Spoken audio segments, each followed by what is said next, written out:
Shalom, and welcome to our History Podcast. This is a production of KingdomPreppers.org. I'm your host, Kingdom Prepper, and you're listening to Churchianity, 2,000 Years of Leaven. We continue with our history. Part 26, Radical Reformers. Martin Luther had led the Reformation movement in Germany for years. But in 1530, there were many prominent reformers who had risen to leadership positions, filling a space that Luther could no longer occupy. A summit conference held that year in Augsburg was convened without Luther's presence because he was still considered an outlaw. The purpose for the conference, which was even attended by Lutheran princes, was to present a clear statement of faith, or confession, for what had come to be known as Lutheranism. And the man at the helm was a young Wittenberg professor named Philip Melanchthon.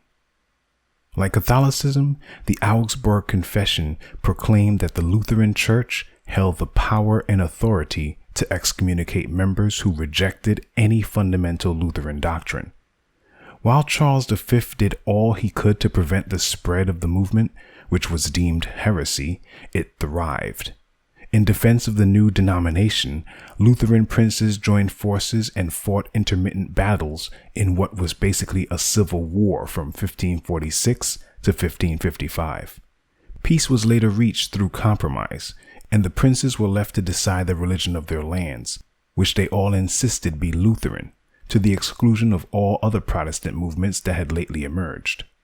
Former Catholic bishops had to divest themselves of all property received from the church as well. After a time, Lutheranism became the state religion throughout much of the empire and spread from Germany to Scandinavia. Despite the popularity of this new Protestant belief, however, some felt there was need for a reform within the reform. They were considered radical Protestants. While Luther was spearheading the Reformation in Germany, a Swiss reformer working apart from him was spearheading a similar movement in Zurich. His name was Ulrich Zwingli. Luther might have sparked the Protestant Reformation, much to everyone's surprise, but he was far from alone, and not even the first in his generation to challenge Rome, writes Carlos M. N. Eyre in his book Reformations. The Swiss city of Zurich is 468 miles southwest of Wittenberg. There, in Zurich, before Luther took on Johann Tetzel, another young cleric had been challenging the whole of the Catholic tradition for a few years. In some ways, he was far ahead of Luther when it came to envisioning a thorough reform of the Christian religion. His vision was more systematically consistent and less paradoxical, and focused on a different set of theological issues. Most significantly, his reforming vision involved symbols and rituals at its very center, and linked this concern to a conception of church-state relations very different from Luther's. This Reformation tends to get second billing, largely because of chronology and of its initial impact. The Reformation led by this Swiss cleric, Ulrich Zwingli, progressed more slowly and cautiously on a smaller stage, almost as if hidden from view by the towering Alps. Neither did Zwingli's protestations erupt with the kind of fire that ignited Luther's. Zwingli never stood before the emperor at an imperial diet, nor was he whisked away by prominent nobles to live in disguise while enjoying sanctuary in a castle. The Swiss Reformation never gained the international acclaim that Luther's did, nor did its writings reach as wide an audience. It also failed to mature as much or survive as long as Luther's movement did.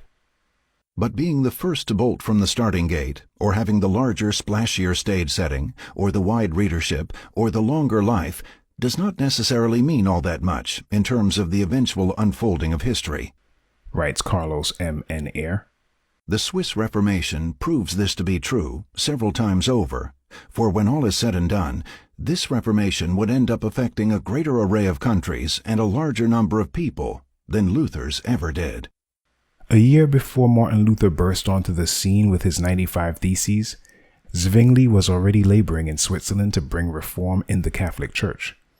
After 1517, he was often compared to Martin Luther, or mistaken for one of his followers, despite the fact that he preceded Luther and in fact sharply disagreed on many theological points. So much did the two dislike each other that Luther himself was offended whenever someone suggested that Zwingli was his disciple. The two men were born 6 weeks and about 330 miles apart, but aside from being ordained Catholic priests who had become disillusioned with their religion and took pains to reform it in their own way, the two had little else in common. Ulrich Zwingli was born to a peasant family in the village of Wildhaus, located in the mountainous county of Toggenburg, part of the Swiss Confederacy. Being typical Swiss citizens of the day, the Zwingli family was devoted to their land, and they treasured the independence of their region, for which they were willing to fight. Self-sufficient, military-minded, and defiant against the nobles who lorded over them, the peasants, who had formed Swiss cantons, or administrative communities, won independence from the Holy Roman Empire in the previous century, though that independence had gone unrecognized by the emperor. Thus, their independence was de facto, not de jure. They were independent in fact, but not by law. Regardless, the Swiss were military experts who were seasoned in warfare, so they were a formidable foe best left to their own. To listen to the full audio of this podcast, or to download a free MP3 version, visit our website, kingdompreppers.org, by clicking the link in the description, and journey with us on this important historic odyssey.